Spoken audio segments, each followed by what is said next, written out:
어디쯤이 바닥일까요? 그쵸. 가장 그게 궁금하신 점들일 텐데요. 예. 지금 바닥을 다지는 구간인지 아니면은 더 하락이 진행될 것인지 시장에서 확인할 수 있는 가장 큰 시그널은 안녕하세요. 부동산 아날리스트 윤지혜 수석연구원입니다.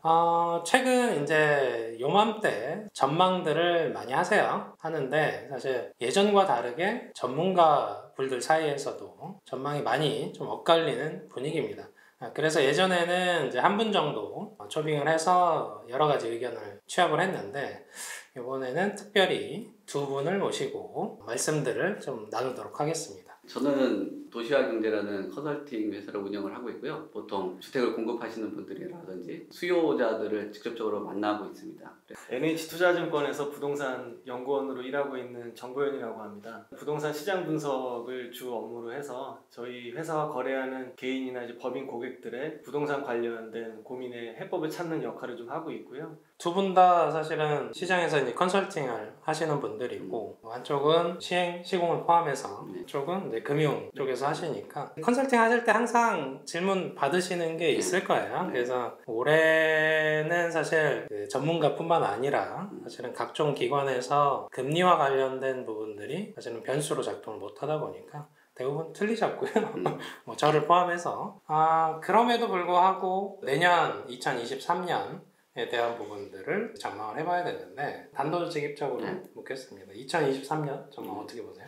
네. 저는 전망은 사실 좀 쉽지 않은 그 한 해를 보낼 거다라고 보여지는데요. 기본적으로 아까 말씀하신 전망을 틀리거나 또 수정하는 기관들이 상당히 많습니다. 뭐 세계적으로나 뭐 국내에 권위 있는 기관들도 계속적으로 수정 전망을 하고 있는데 수정 전망에 대한 추이를 보면 어떤 뭐 경제 성장이라든지 주택 가격에 대한 동향이라든지 이런 것들이 더 추가적으로 차가운 시장을 좀 바라보고 있는 것 같다라는 생각을 하고 있는데요. 대표적으로 한국은행에서 발표를 하는 소비자 동향 조사 결과를 봐도 그 주택가격 전망지수 CSI 지수가 지금 22년 4월 이후에 7개월째 지금 하락하고 있는 수준이고요. 또 이런 상황 안에서도 주택 어떤 전망 흐름이라든지 분양에 대한 분양률이라든지 또 거래량이라든지 이런 부분들이 전체적으로 침체 국면에 있기 때문에 뭐 이런 침체와 심리 안에서 과연 내년에 V자 반등을 할 수 있겠냐라고 보기에는 좀 어렵지 않겠냐라고 보여지고요. 지금 상황에서도 뭐 금리가 인상되고 있는 추이에 아직 놓여 있다라고 판단을 하기 때문에 좀 어렵지 않을까 생각을 합니다. 또 금리 같은 경우는 자산시장하고 직접적으로 연관이 되는데 지금 한국은행에서 또 여러 전망 안에서도 소비 지출 전망이라는 것을 내놓았어요. 그러니까 대부분의 사람들이 소비를 줄이겠다라는 거거든요. 그러면은 내수 안에서 경제가 상당 부분 침체될 가능성이 있고 이런 지출되는 비용 중에서도 우리나라에서 주거비가 차지하는 비중이 상당히 높기 때문에 한동안은 뭐 지출에 대한 전망이라든지 뭐 소득에 대한 감소세 이런 것들로 봤을 때 주거비가 어떤 수요를 견인하는 데 있어서는 굉장히 제약을 줄 수밖에 없다라고 보여지고요. 몇 개월 동안은 사실상 똘똘한 한 채라는 그 수요를 바탕으로 해서 어떤 수요에 대한 그 시장 흐름들도 보기도 했었거든요. 왜냐하면 워낙 부에 대한 그 양극화가 너무나 심하다 보니까. 그렇지만 최근 들어서 그 KB에서 월간 주택가격 동향에서 선도아파트 50지수를 봐도 100 밑으로 떨어졌고요. 지금 이게 2008년 12월 이후에 가장 큰 하락폭으로 지금 나와 있습니다. 지금 기준으로 봤을 때 전월 대비했을 때 한 3.3% 이상 정도 떨어졌다라는 거는 소위 말하는 이 큰 거시경제 위축 안에서 똘똘한 한 채, 똘똘한 부동산은 없다라고 볼 수 있을 것 같아서 시장을 선도하는 게 내년 한 해 동안은 좀 어려운 국면에 있지 않을까 뭐 그렇게 저는 전망을 합니다. 그러면 정 위원님은 어떻게 생각하세요? 사실 뭐 많은 이제 전문가분들께서 올해보단 내년에 이제 좀 연말이다 보니까 초점이 맞춰져 있는데 그 좀 좋은, 좀 밝은 긍정적인 얘기보다는 좀 어둡고 하락에 더 무게를 둔 전망을 많이 말씀들을 하시는 것 같아요. 저도 큰 틀에서는 올해보다는 내년이 좀 더 하락 구간이 좀 더 깊어지는 시기가 될 것으로 좀 전망을 하고 있는데요. 일단 간단하게 올해를 살펴보면 작년 이맘때, 그러니까 2022년을 예측하고 전망을 할 때는 사실 하락폭이 이렇게 클 거다 거다라고 생각하지 못했습니다. 그러니까 크게 변수로 작용했던 것들이 이제 금리 같은 게 있었고 또 뭐 정책도 있었긴 했는데요. 내년에도 아마 우리가 예상하지 못한 시나리오대로 흘러갈 만한 변수들이 분명히 있을 겁니다. 그 얘기는 좀 차차 좀 말씀드리도록 하고요. 일단 이전에 그런 좀 위기 겪었을 때를 복기를 해보면 한 6년간 거쳐서 강남 재건축 아파트가 한 30에서 40% 정도 하락을 했었는데 불과 한 1년 사이 만에 그 정도 낙폭을 지금 보여주고 있지 않습니까? 이거는 단기 조정으로 좀 그칠 것으로 생각되진 않습니다. 좀 회복되는데 시간이 좀 많이 필요할 것으로 보이고 부동산은 이제 다른 자산보다 좀 가격이 좀 느리게 반응하는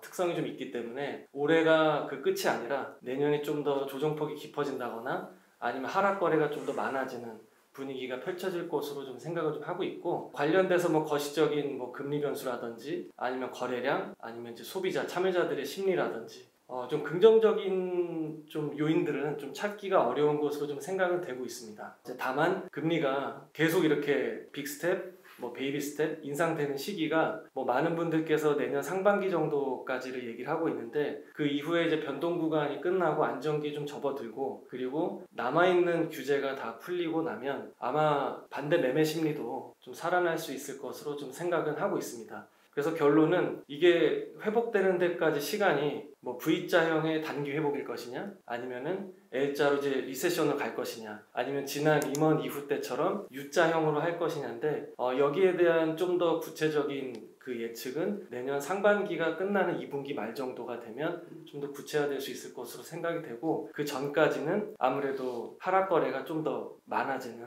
그런 분위기가 좀 이어질 전망을 가지고 있습니다. 네, 그러니까 뭐 제 의견을 조금 덧붙여 보자면 시장에 이제 매물이 많이 쌓여 있습니다. 그래서 그 중에 이제 급매물도 있고 조금 이제 다른 부분에서 보자면 말씀하신 대로 하락 전망이 이제 주종을 이루고 있어요. 근데 우리가 시장에서 이 급매물들이 있을 때는 사실 급매물들이 일어나면 일어날수록 하락 거래가 커질 수밖에 없어요. 왜냐면 시세보다 싼 것들이 쌓여 있었으니까. 그래서 우리가 이제 주택시장을 1년 1년 이렇게 전망하는 게 사실은 맞지 않긴 해요. 왜냐면 보통 그 양도세 기준만 봐도 보통 한 2년 3년은 기본적으로 보유를 하니까 그럼 우리가 이제 좀 하락, 상승, 뭐 보합 이런 건 좀 식상하니까 그러니까 2022년은 하락을 했고 그러면 이 하락기가 그럼 도대체 언제 바닥 시점으로 볼 수 있을까 여기에 대한 가이드를 지금 시청하시는 분들한테 좀 드리는 게 의사결정에 좀 도움이 되시지 않을까 싶거든요. 네. 그 위원님 먼저 여쭤볼게요. 네. 바닥 시점에 대한 것들을 고민을 하고 계실 텐데 네. 어디쯤이 바닥일까요? 그쵸. 가장 그게 궁금하신 점들일 텐데요. 지금 바닥을 다지는 구간인지 아니면은 더 하락이 진행될 것인지 시장에서 확인할 수 있는 가장 큰 시그널은 저는 거래량에 좀 주목해 볼 필요가 있다고 생각을 합니다. 거래량이 특정 구간대에서 금액 구간대에서 좀 복수로 다수의 거래로 일어난다라고 하면 일단 그 매수 심리도 그 가격대면 본인들의 구매력을 감안했을 때 이 정도 가격이면 좀 타당하다라고 생각을 좀 할 거예요. 아직 이룰 수 있겠습니다만 일례로 들어서 그 잠실의 엘리트 단지가 있지 않습니까? 그 처음에 이제 최고가 기준으로 26억, 7억 원의 거래가 되다가 뭐 19억, 20억의 거래가 됐던 사례가 한두 건 나왔을 때는 이제 기사에도 많이 나오고 이목이 좀 주목되기도 했는데 복수 거래가 한 10건 이상 나오는 거예요. 특히나 이제 토지거래 허가구역으로 지정이 된 지역인데 그러면 실수요자 입장에서는 이 정도 가격이면 들어가도 되겠다. 왜냐면 그분들도 내년에 금리가 추가 인상이 있을 거고 심리가 더 안 좋아질 거라는 걸 이미 아는 상황에서도 들어왔다는 얘기는 1차 저점이라고 느끼는 수요자들이 또 있을 수 있다라는 얘기가 될 수 있어서 저는 이 거래량에 좀 주목해 볼 필요가 있다라고 생각이 되고요. 만약에 거래량이 지금처럼 좀 드문드문 굉장히 실종 상태로 없다라고 하면은 낙폭이 좀 더 커지고 저점이 아니라 더 떨어질 확률도 좀 있다. 라고 생각이 되고요. 그리고 정책적으로는 정확한 시점을 알 수 없고 그렇게 될지 안 될지도 모르겠습니다만 일단 지금 남아있는 그 규제 지역들 그러니까 조정 대상 지역이나 투기과열지구 투기 지역을 서울에서 해제를 할 때 그때는 아마 정부에서도 남아있는 카드를 다 히든 카드 쓴다라는 의미에서 시장에 대한 그 우려 그게 이제 저점이라고 좀 판단할 수 있는 하나의 좀 기준이 되지 않을까 생각을 좀 하고 있고요. 그리고 거시적으로는 아무래도 이제 금리가 더 이상 인상되지 않고 인플레에 대한 해소가 어느 정도 좀 잡힌다라고 하면 그때는 좀 심리가 다시 살아나면서 좀 더 저점을 좀 회복하는 시기가 되지 않을까 이렇게 저는 크게 보면 세 가지를 놓고 좀 판단하면 되지 않을까 생각하고 있습니다. 그런 건 있잖아요. 네. 거래량을 말씀을 주셨는데 실제 그 금액대에 네. 현장에 가면 정말 그 매물이 있냐, 그러니까 가격 매력이 좀 있다라고 판단을 해서 가면 네. 없다는 거죠. 그 예. 물건이. 그래서 물론 이제 경우에 따라서 중개사무소에서 거래한 건도 있고 그렇긴 한데 최근에 급격히 하락한 단지들은 실제 현장에 가면 없다 보니까 수요자가 좀 실망하는 부분들도 네. 그게 이제 현실적으로 과연 그 금액을 이제 적정하게 볼 거냐 하는 부분들에 대한 의견들이 좀 있고요. 대표님 어떻게 보세요?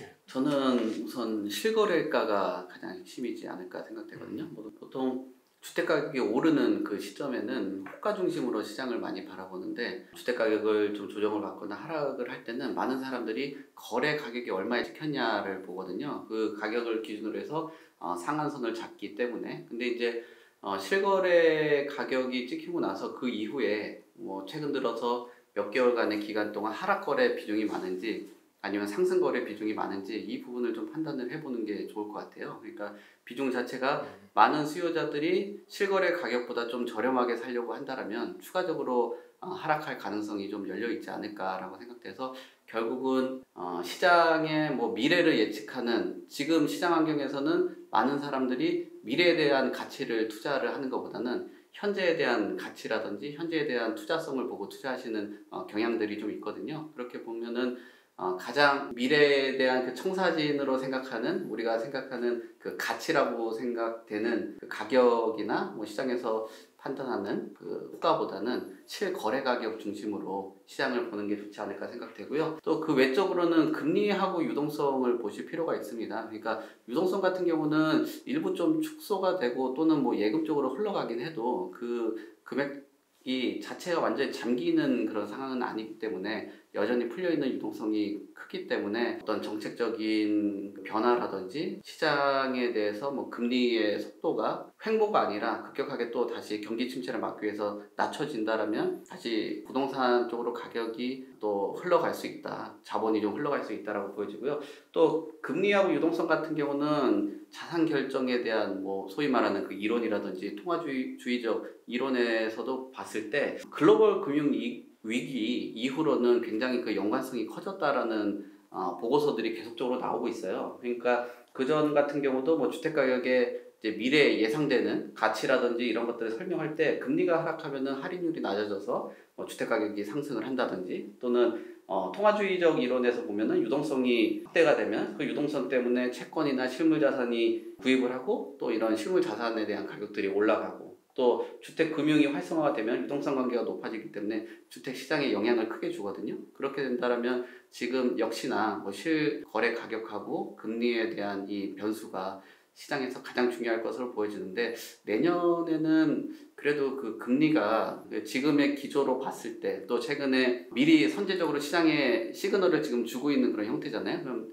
내년 전망이 한 3.75, 뭐 4% 미만 정도로 잡고 있는 상황이라면은 역시나 주택 가격에는 좀 악영향을 끼칠 수밖에 없다라고 보여지고요. 그리고 최근에 국토연구원 그 보고서 자료도 한번 읽어보니까 금리가 한 1% 정도 상승을 하면 민간 소비라든지 GDP 뭐 이런 한국 경제에 미치는 영향이 워낙 크다 보니까 이런 효과가 길어지고 뭐 15개월에서 한 13개월 정도는 주택 가격이 조정을 받는다라고 이야기를 하기 때문에 뭐 여러 가지 뭐 특징적인 부분으로 봤을 때는 앞서서도 말씀드린 것처럼 2023년은 우리가 최근 2, 3년 동안 겪었던 그 부동산의 장하고는 전혀 다른 모습을 좀 보이지 않을까. 그리고 일정하게 그 금리가 체감에 대한 그 속도가 너무 빨라졌기 때문에 그 위축과 충격은 당분간 좀 오래 가지 않을까 뭐 그렇게 봅니다. 만약에 내년 상반기까지도 인상되면 내후년 상반기까지도 그 다지는 과정이 조금 더 길어질 수 있다라고. 다지는 과정이 좀 길어질 수 그렇죠. 있다. 예. 그러니까 얼마나 단단하게 눌리냐라는 그 기간으로 봤을 때는 그 다지는 기간이 조금 더 장기화될 수 있겠다. 그렇게 된다면 다지는 과정이 길어졌기 때문에 안정적으로 또 주택을 마련하실 분들은 또 중장기적으로 주택을 구입하는 의사결정을 하게 된다라면은 자산 가격의 흐름이라든지 어떤 변화가 크지 않을 가능성이 높다라고 봐요. 그래서 그 시기가 끝나고 나면은 개인적으로는 내 집 장만을 해도 아주 뭐 적절한 시기가 아닌가 뭐 그렇게 생각합니다. 그러니까 관점에 대한 건 어차피 2, 3년 뒤를 봐야 되니까 네. 내년 2023년은 기회로서 작동하는 부분들이 네. 있다. 네, 그렇습니다. 네, 정도에서는 뭐 일치하시는 것 같고요. 추가적으로 제가 설명드리자면 원래 거래량으로 바닥을 체크하는 거는 당연히 맞긴 한데 조금 다른 점이 예전이랑 틀린 점이 있다면 정부가 이제 분양가를 통제를 하기 때문에 분양가와 그 급매물 사이에서 바닥에 대한 부분들을 좀 소비자가 고민을 하실 필요는 있습니다. 무슨 얘기냐면 예를 들어서 그러니까 2022년에 송도 쪽에서 굉장히 가격이 급락을 했어요. 그러면서 원래 최초 분양가보다 더 급매물가가 싸지는 그런 현상들이 있었습니다. 고분양가 통제를 받았음에도 불구하고 그런 지역들은 사실 분양가와 급매물가 사이에서 좀 바닥에 대한 부분들이 수요자가 좀 고민을 해보실 만한 지역이 아닐까 라는 말씀을 드리고 2023년 전망과 관련된 내용들은 마치도록 하겠습니다.